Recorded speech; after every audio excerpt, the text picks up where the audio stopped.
ምስ በለዩ ናይ ኣሜሪካ ፕሮሰስ ተጀመረሉ ወለዱ ብጣዕሚ ሃፋትም ብምዃኖም ገና ከይተወለደ እናሃለወ እዩ ኩሉ ነገር ተስተኻኺሉ ጸኒሕዎ ኣቦኡ ልዑል ዝኾነ ናይ ውላድ ህርፋን ስለ ዝነበሮ ሰበይቱ ጠኒሳ ምስ ሰምዓዩ ኩሉ ነገር ምውግጋን ጀሚሩ ኣቦኡ ነዲኡን ናይ ቢንያም ብጣዕሚ ዝፋቐሩ ሰብ ሓዳር እዮም ዝነበሮም ናይ ክልቲኦም ፍቕራዊ ህይወት ብብዙሕ መንገዲ ተፈቲኑ ዝሓለፈ እዩ ገና ናብ ሓዳር ውሽጢ ከይኣተው እናሃለዉ ንኸባቢ 3 ዓመት ዝኣክል ብፍቕሪ ብሓደ ጸኒሖም እዮም ኣብዚ ዝነበረ ናይ 3 ዓመት ናይ ፍቕሪ ጻንሒት ብዙሕ ፈተናታት ረኺቦም እዮም ብናይ ክልቲኦም ርክብ ወለድናቱ ሕጉሳት ብዘይምንባሮም ንኦም ከእምን ዝፀሓሩ ፃሓሪ ንበይኑ ዓይነት እዩ ናታ ወለድ እውን እንተኾኑ ናብ ዘይደልይኮይ ስድራ ኣይትእተዊ ብዝብል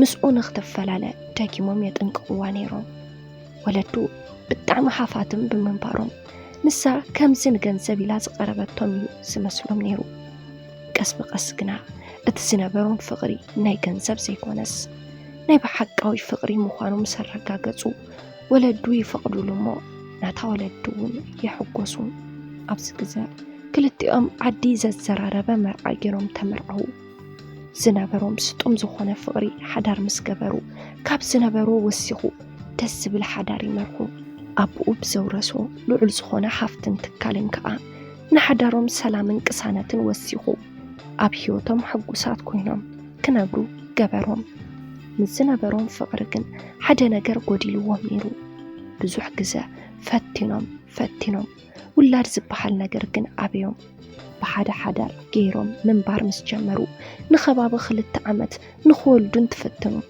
ምንም ክኾነሎም ኣይከኣለን ናብ ሕክምና ኸይዶም ክልቲኦም እንትምርመሩ ምንም ግልጽ ዝኾነ ነገር የለን ናይ መንጸገም ምዃኑ እውን ኣይፈለጥዎን በዚ ከዓ ዝነበሮም መማረፂ ክልቲኦም ማጨለት ንኽሕፀቡ ነይሩ ክልቲኦም እውን ከዓ 7 መዓልቲ ስራሕ ጠጠው ኣቢሎም ማጨለት ተሓፀቡ ንሱ ምስ ተሓፀቡ እውን ግን እቲ ምልክት ቀልጢፉ ክረኣዮም ኣይከኣለን በዚ ከዓ ተስፋ ቆሪፆም ስቂሎም ህይወቶም ክቕፅል ይጀምሩ ክልቲኦም ውሽጦም ብሕሩሩ ፍቕሮም እናጠንከሩ ይነብሩ ድሕሪ ዝተወሰነ ግዜ ግን እዛ ሰበይቲ ዝኾነ ነገር ይስምዓሞ ነብሳ ትጥርጥር ኣብዚ እዋን መጀመርታ ንባዕላ ርግፀኛ ንምዃን ኢላ ናብ ሕክምና ብምኻድ ሙሉእ ምርመራ ትገብር ናይቲ ምርመራ ውፅኢት ግና ዘይገመተቶን ብጣዕሚ ዘሕጉስን ነይሩ ከይሓሰበቶ ነፍሰ ፁር ምዃና ፈለጠት እሞ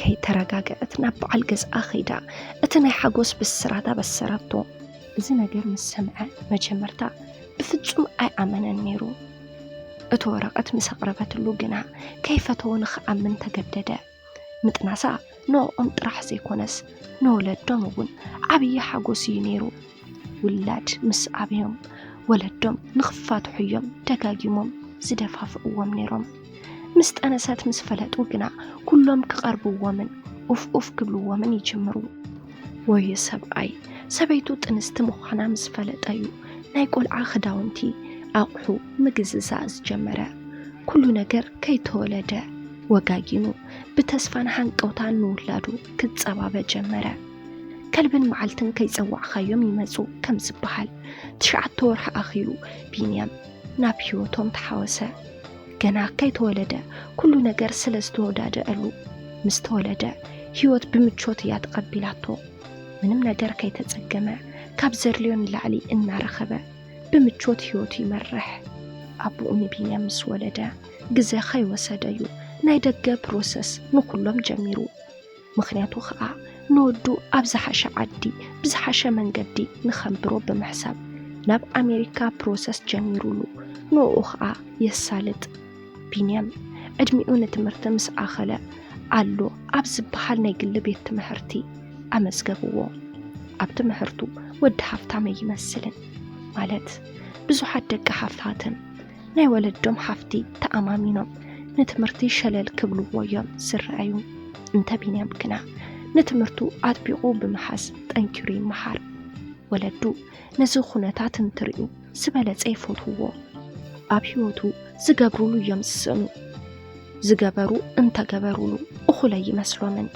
ዕድመ ወዲ ሰብ ከያዳይ እንድዩ ቢንያም ወዲ 10 ዓመት እንትኸውን መጀመርታ ናይ አቡኡ ፕሮሰስ ሰሊጡ አቡኡ ናብ አሜሪካ ይኸይድ እሞ ኩሉ ነገር መምችቻው ይጅምር ቢንያም መሰዲኡ ኮይኑ ህይወቱ ብጽቡቕን ብዝተመቻቸውን ኩነታት ይመርሕ ከም ምንም ንላዕሊ ቅድሚያ ንትምህርቱ ብመዋል ጠንኪሩ ይመሃር ከምዚ ስለ ዝኾነ ከዓ ብመምሃራኑ ብጣዕሚ ይስፈቶ ቢንያም መሰዲኡ ዋላ እንተነበረ ስጡም ቅርርብ ግና ምሰቡኡ ይነይርዎ እንተወሓደ ኣብ መዓልቲ 2 ወይ ከዓ 3 ግዜ ይደዋወሉ ዘርልዮ ነገር እንተሓልዩ ኣብ ዘለዎ ኮይኑ እዩ ዝማልአሉ ዘርልዮ ነገር ተዓንቂፎ ይፈልጥ ነው እኳ ደኣስ ካብ ዘርልዮ ንላዕሊ ይረክብ በዚ ከዓ ብጣዕሚ ይሕጉስ ከይሓተተ ኩሉ ነገር እናተማልአሉ ዕድሚኡ ይደፍእ ቢንያም ናይ 12 ክፍሊ ትምህርቲ ተምሃራይ ኣብ ዝበፅሐሉ ግዜ ካብ አቡኡ ቀፂላ ኣዲኡ ነቲ ፕሮሰስ ሰሊጥዋ ንቢንያም ገዲፋ ናብ ሰብዓያ ናብ ዓዲ ኣሜሪካ ኸደት ኣዲኡ ቢንያም ከይጽገም ብምዋል 2 ሰራሕተኛታት ቆፂራትሉ ስለ ዝኸደት ክልቲአን በብተራ እናተባርያ ከመዲኡ ይንከባኸብኦ ቢንያም 12 ክፍሊ እናተማሃረን ናሓለወ ምስ ሓንቲ መማሃርቱ ይላለ እዛ መማሃርቱ ስማ ሜላዊት ትበሃል በጋጣሚ እዮም ክልቲኦም ተራኺቦም ኣጋጣሚ ኮይኑ ቢንያም ካብ ምድቃስ ወርፊዱ ተልዓለሞ እናተጓየየ ናብ ትምህርቱ እንትኸይድ ተዓፅዩ ጸንሖ ሜላዊት ካፍቶም ዝተዓፀው ተምሃሮ እታ ሓንቲ እያ ነይራ ኣፍታ ዕለት ዝተዓፀው ተምሃሮ ምስ ቢንያምን ሜላዊትን 4 ሰባት እዮም ነይሮም እቶም ክልተ ከም ዝተዓፀው ምስ ረኣዩ ብርሑቆም ተመሊሶም ከዱ ቢንያምን ሜላዊትን ግና ንእሽተን ጽግዕ ኢሎም ከረዳድእዎም እንትፈትኑ ምስ ዓበይዎም ብሓደ ንእሽተን ኮፍ ኢሎም ተላለዩሞ ምዕላል ጀመሩ ምእታዎም ተስፋ ምስ ሰኣኑሉ ክልቲኦም ብሓደ ናብ ሓደ እንዳጁስ ኣተውሞ ንሜላዊት ጁስ ጋበዛ ሸዓ መዓልቲ ተፋለይጦም እውን ከዓ ጽቡቕ ቅርርብ ፈጠሩ ቢንያም ብጣዕሚ ተመችያቶ ኩሉ ነገራ ደስ በሓልን ሰሓቢትን ኮይና ብምጽንሓ ብቐሊሉ ክፎቷ ተገደደ ንሳውን ከምኡ ልክዕ ምስ ቢንያም ብምፍላጣ ኣመና ሓጉስቲ እያ ነይራ ካብ ምንም ንላዕሊ ጽፈቱን ጽሬቱን ሰሓባ ከይፈተወት ከዓ ንኽትፎቶ ተገደደት ብድሕሪቶም መዓልቲ ቢንያም ሜላዊትን ስጡም ምሕዝነት ፈጢሮም ብሓደ ክቀራረቡን ግዜ ከሕልፉን ይጀምሩ ናይ ክልቲኦም ርክብ እንታይ ምዃኑ ግልጽ ኣይኮነን ኣሽንኳይ ካልእ ተመልካቲ ሰብ ንባዕሎም ዋላ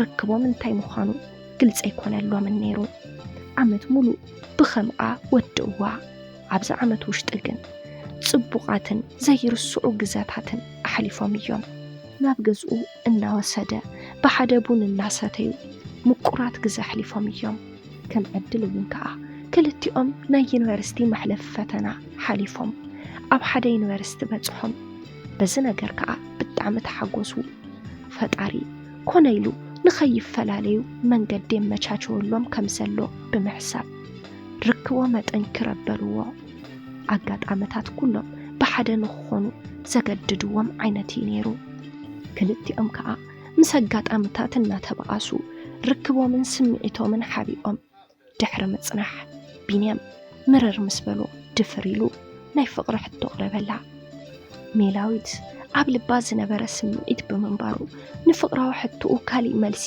ወይ ላንጋ ኸይኮነት ብምሉእ ዓርሰ እምነት ተቐበለቶሞ ፍቕሮም ጋህዲ ገይሮም ምንባር ጀመሩ ክልቲኦም ፍቕሮም ኣነስኪሮም ፍቕሪ ምስ ጀመሩ ግን ንትምህርቶም ሸለል እናበሉ ይኸዱ እዚ ነገር ንባዕሎም ኣይርድኦምን ነይሩ ግና ከዓ ኣብ ውሽጢ ክፍሊ ኮይኖም እናተምሃሩ ብቴክስት እናዕለሉ ትምህርቶም ምክትታል ይዝንግዑ በዚ ከዓ ነጥቦም እናተሓተ ብትምህርቶም እናደኸሙ ይኸዱ ብኸምዚ ዓይነት ኩነታት እውን ከዓ ናይ ዩኒቨርሲቲ ትምህርቶም ይውድኡ ሜላዊት ከም ቢንያም ጓል ሓፍታም ኣይኮነትን ብኣንጻሩ ናይ ዩኒቨርሲቲ ወጻኢታታ ቢንያም እዩ ሸፊኑላ ነይሩ ዝተወለደትሉ ስድራ ድኻታት ዋላ እኳ እንተዘይኮኑ ግና ከዓ ርኹባት እውን ኣይኮኑን ካብ ምንም ንላዕሊ ንጓሎም ስለ ዝሓስቡን ኣብ ጽቡቕ በጺሓ ክሪእዋን ስለ ዝደልዩ ዘለዎም እናኸፈሉ ኣብ ጽቡቕ ትምህርቲ ቤት የምህርዋ። ካብ ኩሉ ንላዕሊ ግን ብዘለዎም ተመስገን ዝብሉ ፍጹም መማሪሮም ዘይፈልጡ ስድራዮም ነይሮም። ቢንያም እውን ንዓኣ እንተፍቅር ገንዘብ ወይ ከዓ ስድራኣ ሪኡ ዘይኮነስ ንዓኣን ጽባቐኣን ርእዩ ኣፍቂርዋ።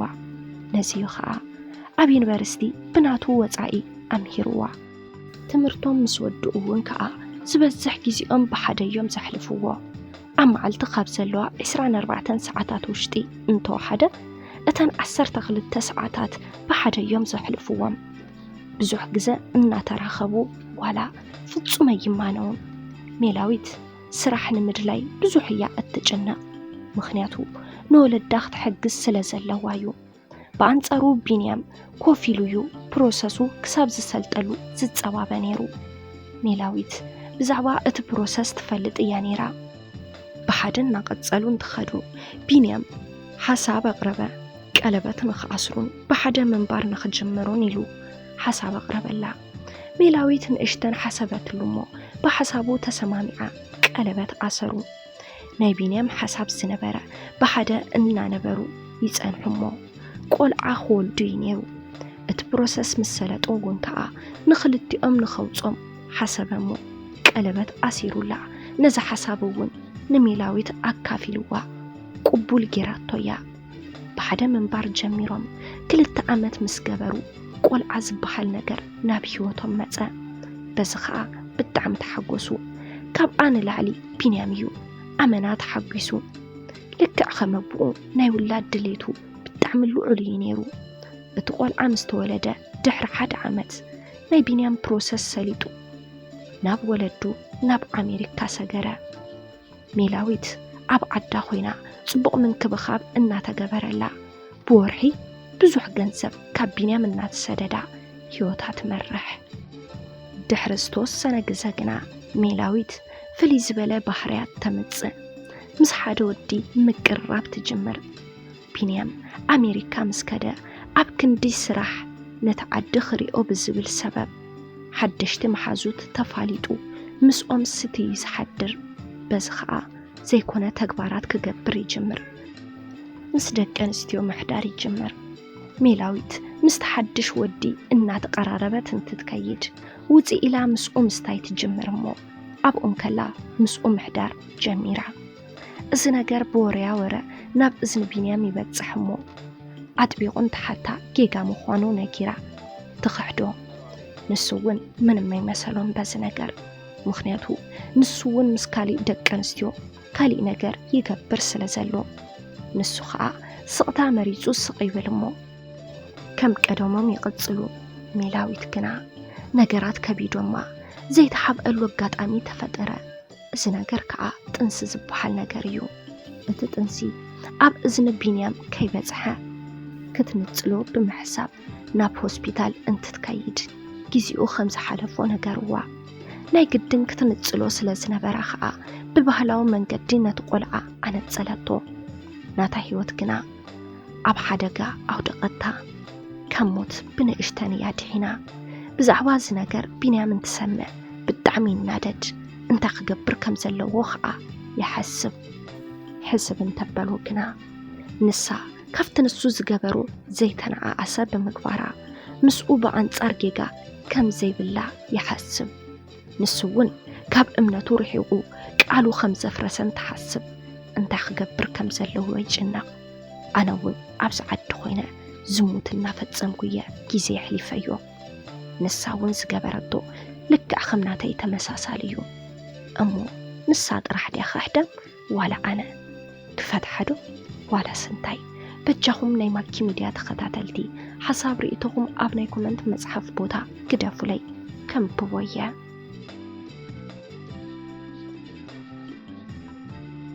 ሰላም ናይ ማኪ ሚድያ ተኸታተልቲ፣ ንሎሚ ሒዘልኩም ቀሪበ ዝነበርኩ ዛንታ ነዚ ይመስል ነይሩ። ነዚ ዛንታ እንተደኣ ፈቲኹምዎ ኣብ ናይ ኮመንት መጽሓፍ ቦታ ሓሳብ ርእይቶኹም ክትገድፉልና ትኽእሉ ኢኹም። ነዚ ቻናል ሓድሽቲ እንድሕር ደሓሊኹም ሳብስክራይብ ብምግባር ነታ ናይ ደወል ምልክት ብምንካእ ናይ ቻናልና ናይ ወትሩ ተኸታተልትና ክትኾኑ ንላቡ። بقصالي بخالي سانتا بخالي مدب بخالي حساب كسام رخب كسام مودأتا مسانا سلت صنحكم كاب لبن دامسكنا بس خنفليكم سسنايو